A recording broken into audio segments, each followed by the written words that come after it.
Hey guys, and welcome if you're new, and welcome back if you're returning. I just want to add a quick note that if you like my content and like what I do and want to support it, feel free to like and subscribe, and I greatly appreciate it.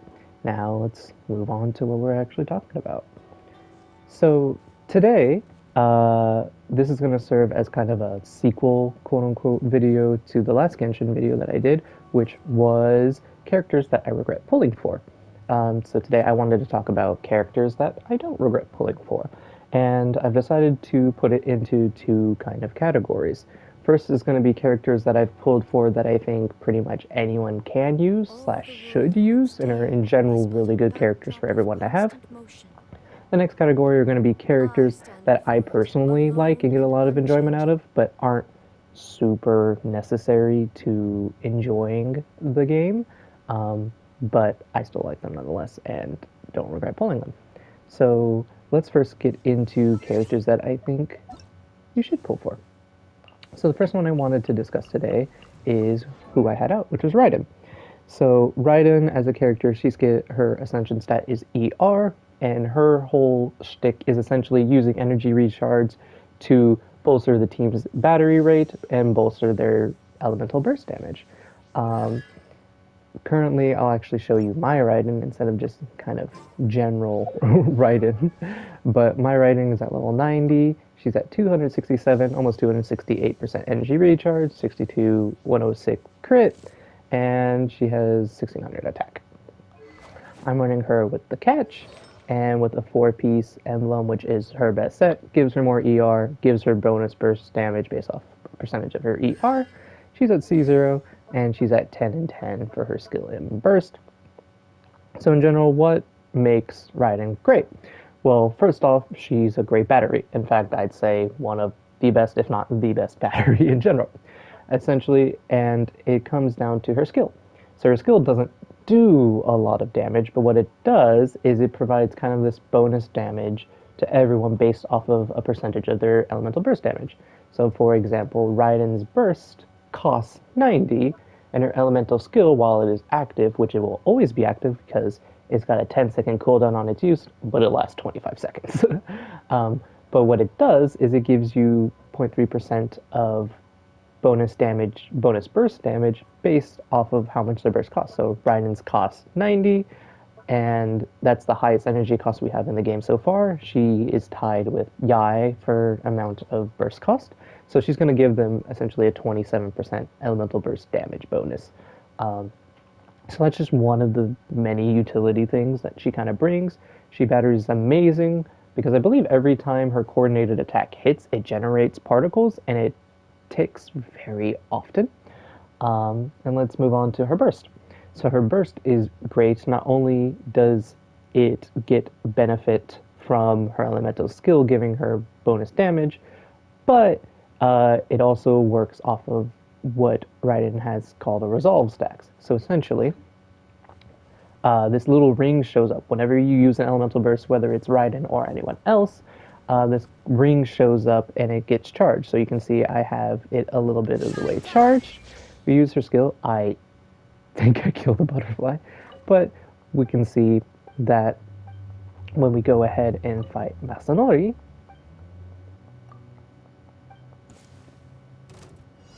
let's fight Masanori. You can see where my resolve stack is here. Then we're going to quickly set up. We're going to use Yai's verse. And you can see that the resolve has done more. So when you get fully charged, it gives her a certain percentage of, it basically just adds damage to her. So we're going to use an item burst. We're going to wait for Masanori. It's fully charged now. And essentially, it just increases her burst damage by a lot. So that's kind of how Raiden works, and why I think she's generally good is she has really decent damage at C0, low investment. I mean, her best free-to-play option is the catch, and everyone can get that, and it works perfectly for her. She has artifacts that is beneficial for pretty much anyone that requires like their burst to do majority of the damage. So people like Xingqiu, Yelan, Beidou, Xiangling, you're literally going to be farming this set for so many people, and it's just helpful when someone most of their damage is based off of, or their burst, because you can just get the set and just go with it. And as you can see, I did pretty decent damage, and she doesn't have like crazy crit damage. Like I'd say it's fairly low, but she has so much energy recharge that it's giving her like so much bonus damage on top of that. So in general, I think Raiden's great. I definitely recommend her. The second character I wish to discuss is going to be, if I can find them, it's going to be Nahida. So let's just go through a general overview. Nahida, level 90. She's running Sacrificial Fragments. She's wearing Deepwood. I would normally give her 3 EM on all of it, but I've had bad luck on the Deepwood set, so whatever. C1. I've crowned her skill, and her skill is the most useful part of it. Essentially, what her skill does is you hit a character, whether in the aimed or hold mode, and it puts this little mark on them.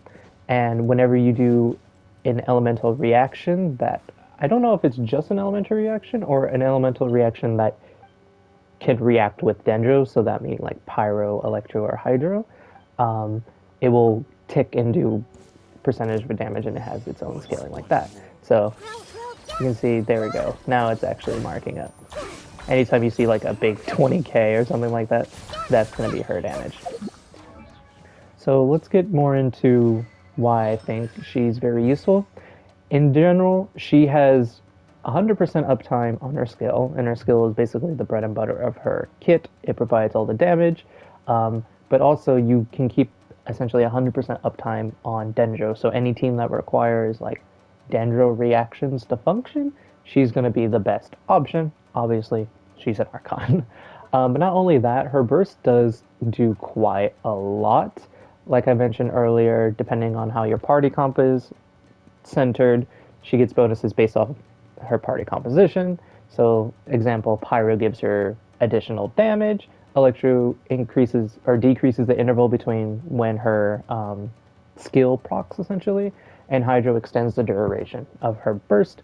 The only thing that's really affected by constellations in this effect is her C1. C1 essentially makes it so she gets a +1 no matter what the composition is to this. So even if you had an all Geo team besides Nahida, she would still get Pyro damage bonus, the Electro interval decrease, and the duration extension. But if you have one of each, say, in that party, like I have that in, I can't change teams because whatever, because I'm already in combat. But say you have one of each in your party already, she'll get the 2 character even though you only have 1, which is pretty useful, but it's not super crazy. Also, her burst costs very little, and just provides a whole bunch of additional stuff, like in her actives. Basically, whoever has the highest EM, it takes 25% of the EM and adds it. Basically, at max 1000 EM, gives you 250 EM for whoever is active within her burst. And even better, if you build Nahida for a whole bunch of EM, she gets bonus damage and bonus crit rate to it with a max of 80% bonus damage and 24% crit rate.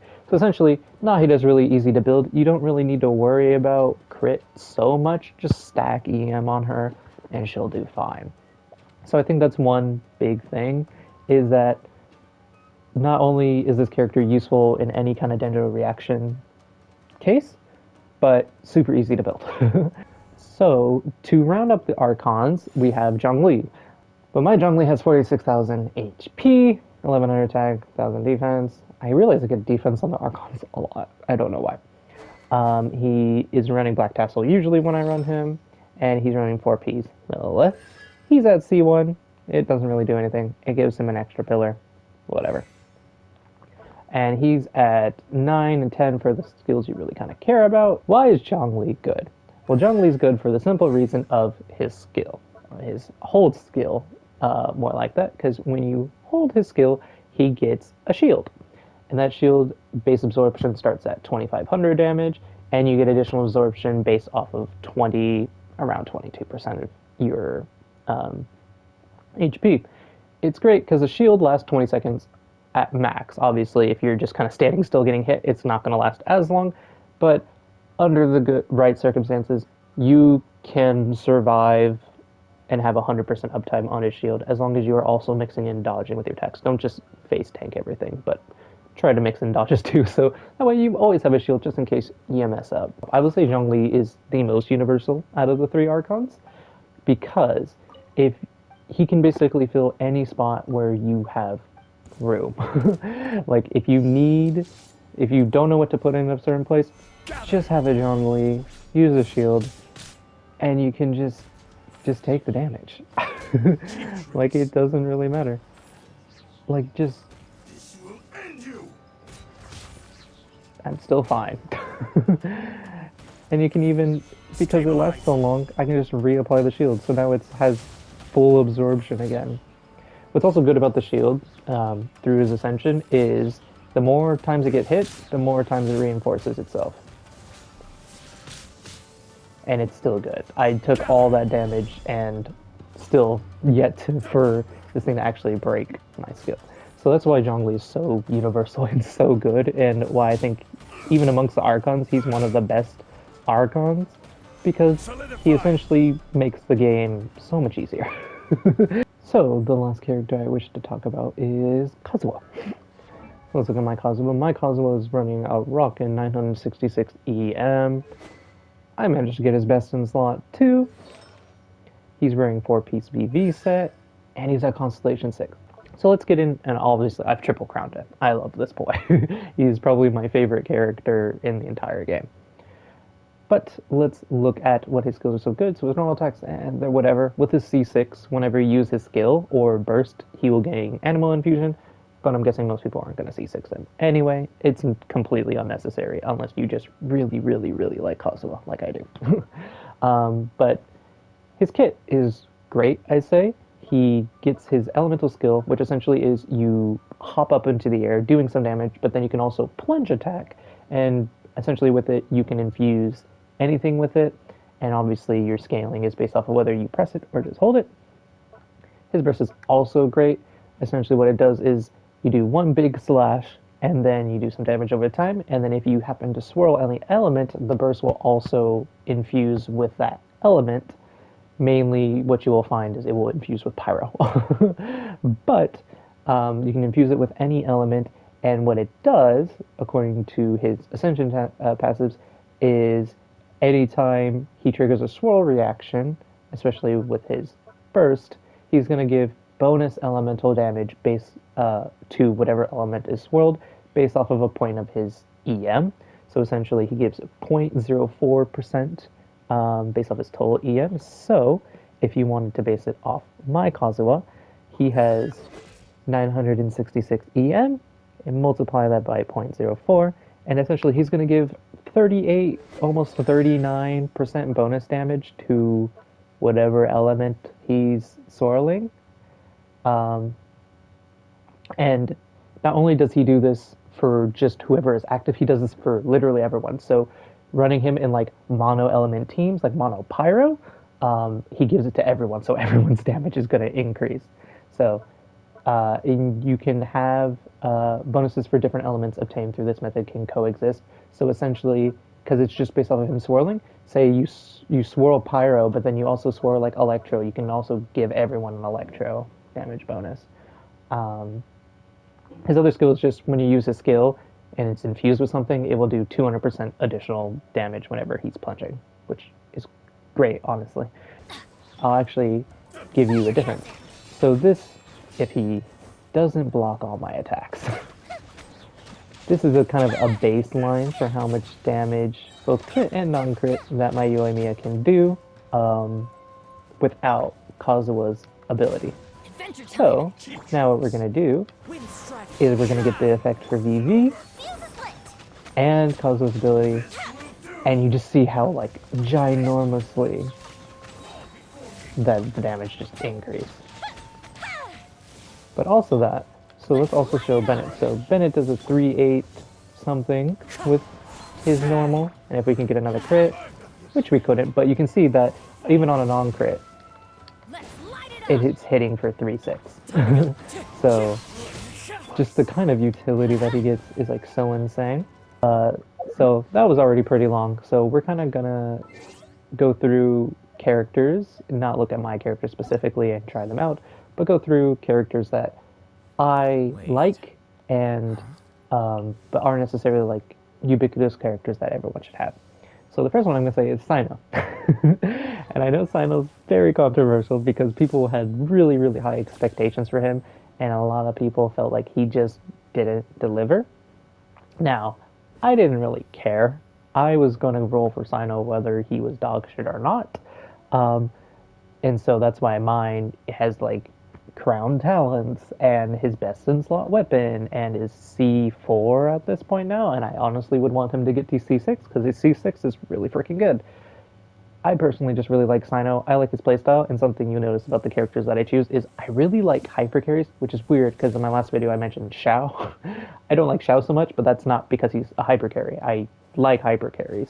And if you don't know, a hyper carry is a person who spends and does majority of their damage on field.